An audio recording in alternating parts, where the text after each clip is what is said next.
कोई फ्लैट लेने का पहले विचार नहीं था, लेकिन जब ये रेरा रेरा का इंट्रोडक्शन हुआ तो हमने सोचा कि इसमें गवर्नमेंट का भरोसा है तो हम इसको लेंगे तो हमारा फ्लैट, क्योंकि पहले भी फ्लैट सभी बिल्डर का यही हाल था, लेकिन रेरा जब आया तो हमें लगा कि शायद अब रवैया चेंज होगा तो हमने बुक कर दिया। उसके बाद भी लेकिन जब हमें अब ये पता चल रहा है कि वो तो पहले ही सही था, हमको लेना ही नहीं चाहिए था। अब हम फंस गए हैं इसमें कि हम रेंट भी दे रहे हैं और इतनी दूर से 50 किलोमीटर से हर हफ्ते आके यहाँ पे हम अपना समय भी खराब करते हैं और सब चीजें छोड़ के हम यहाँ पे आते हैं प्रोटेस्ट करें, और प्रोटेस्ट करने के बाद भी ये मिल रहा है कि 3 साल से प्रोटेस्ट हम कर रहे हैं।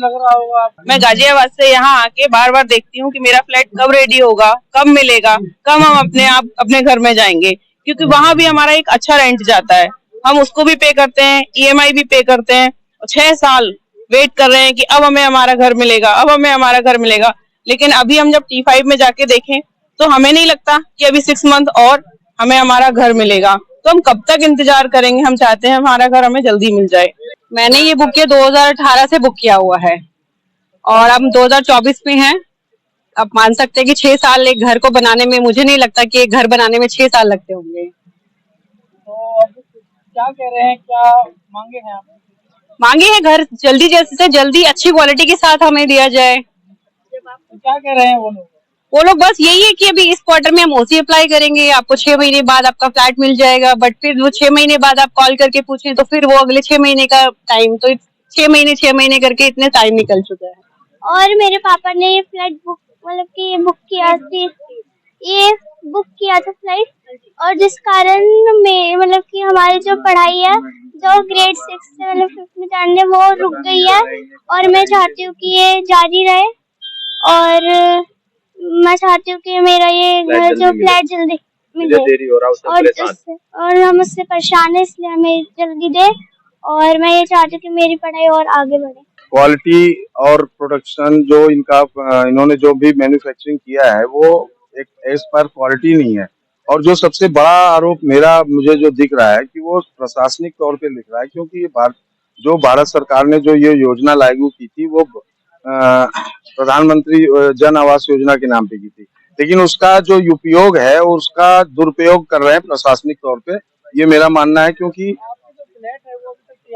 नहीं, अभी वो 75% हुए हैं, 25% अभी भी बैलेंस है, और उसमें भी जो क्वालिटी ऑफ प्रोडक्ट यूज हो रहा है उसकी मैं एक बार आप लोगों को तस्वीर दिखाना चाहूंगा। ये अभी बने नहीं है तब ये हाल है, मतलब दीवारों में क्रैक है। तो ये मतलब आगे आने वाले समय में जब हमें हैंड ओवर भी होगा तो उसमें रहना कितना खतरनाक होगा, ये जो है हमारे लिए बहुत चिंता का विषय है, जिसे सरकार या सरकारी प्रशासनिक तरीके से उसको हैंडल नहीं कर रही। क्योंकि प्रशासनिक तौर पे अगर हम देखें तो वो, मुझे ऐसा प्रतीत हो रहा है कि वो पूरी तरीके से उनके साथ मिले हुए हैं। प्रधानमंत्री आवास योजना के तहत फ्लैट हैं सारे, और सभी अलॉटी अपने घरों के लिए यहाँ पे बैठे हैं। सभी यही आज के टाइम पे आवाज उठा रहे हैं कि हम किसी भी पार्टी को कोई भी वोट ना देंगे। रीजन ये है, पार्टी कोई भी आए, किसी की भी सरकार हो, अधिकारी अपनी मनमानी करते हैं। चाहे फिलहाल की रूलिंग पार्टी है उसकी भी ना सुन रहे हैं, रूलिंग पार्टी भी उनसे काम ना करवा पा रही है, और दूसरी पार्टी आई है तब भी वो ना काम करती है सरकार के कहने से। वो केवल बिल्डरों के कहने से काम करते हैं। जितने भी डिपार्टमेंट हैं, हमने हजारों कंप्लेंट हर एक डिपार्टमेंट में, DC ऑफिस में, DTP में, STP में, रेरा में, हर जगह पे दी है। किसी भी कंप्लेंट का सिंगल समाधान उन्होंने नहीं निकाला।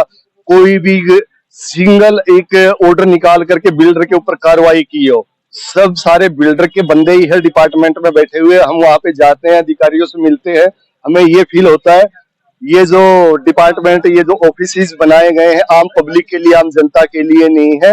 ये केवल बिल्डरों के ऑफिस में, बिल्डर अपनी फाइल पास करवाना, अपने काम करवाना, उनके लिए वहां पे बैठे रहते हैं, केवल उन्हीं के काम होते हैं। हमारे को तो साइड के रास्ते से निकाल दिया जाता है। और 2018 में ये आसियाना 37C ये अफोर्डेबल हाउसिंग के तहत ये फ्लैट हमने बुक किया था।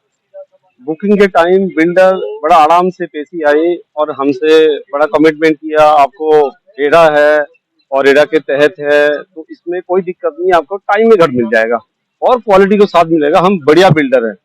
लेकिन विश्वास करके हमने आज धोखा पाया और 6 साल बीत गया, उसके बावजूद भी जो स्थिति है 80% करीब काम हुआ है, 20% काम अभी पेंडिंग है।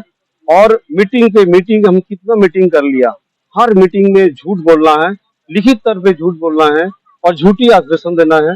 नॉट ओनली द बिल्डर, इसमें RERA, DC office, DTCP office और बिल्डर का तो है ही है।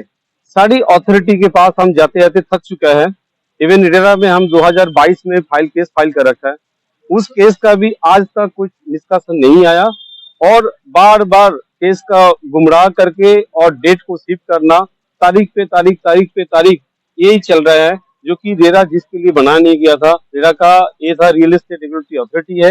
ये जितना भी एलओटी है गुड़गांव के अंदर, उस एलओटी का जो समस्या है बिल्डर बायर एग्रीमेंट में और बिल्डर बायर के साथ है, तो उसको निष्कास करे और उसके ऊपर कार्रवाई करे, लेकिन कुछ नहीं कर रहा है। पहले आप हमने यहाँ पर एक फ्लैट बुक करा था जो 2018 से पोजीशन के मतलब बुकिंग करा था फ्लैट का, लेकिन कितना 2024 हो गया है और अभी भी हर बार बिल्डर यही बोलता है डेट्स बढ़ाता रहता है। तो उसी के हिसाब से हमने बच्चे की स्कूलिंग और सारी चीजें इधर प्लान कर ली थी, लेकिन अभी फ्लैट देने का कोई वो नहीं है। जब भी प्रोटेस्ट करते हैं हम लोग बार करते हैं, लेकिन उनकी तरफ से कोई भी एक डेट नहीं आती और उनको कॉल करो तो वो कॉल भी रिसीव नहीं करते हैं या फिर उसको टालते रहते हैं। तो हमारा पैसा तो सारा यहाँ फंस ही चुका है। अभी बस घर के लिए मारे फिर रहे हैं, सारा पैसा भी चला गया और घर भी नहीं मिलता यहाँ पर। कितना मुश्किल है घर को चलाना इन सब परेशानी। जी मुश्किल तो बहुत है। हम लोग एक पैसा इकट्ठा करके तब तो इसके लिए अप्लाई करते हैं कि हाँ एक घर हो जाएगा, एक छत हो जाएगा, वो भी दूसरे शहर में आकर के। तो इस तरीके से सारा पैसा लेकर के जब हम रेंट के घर में, और रेंट के घर में सबसे बड़ी प्रॉब्लम है कि आप बार उसको चेंज करते हो। कभी भी मतलब टेनेंट, अभी भी जब हम यहाँ रह रहे हैं तो उसको टेनेंट हमसे हर साल 1.5 साल में खाली करवा लेता है किराया बढ़ाने के नाम से। तो वो बार चेंज करके क्या लेवल होता है हमारा फ्रस्ट्रेशन लेवल, वो ये लोग नहीं समझ सकते हैं और ना ही उसके लिए कोई काम करते।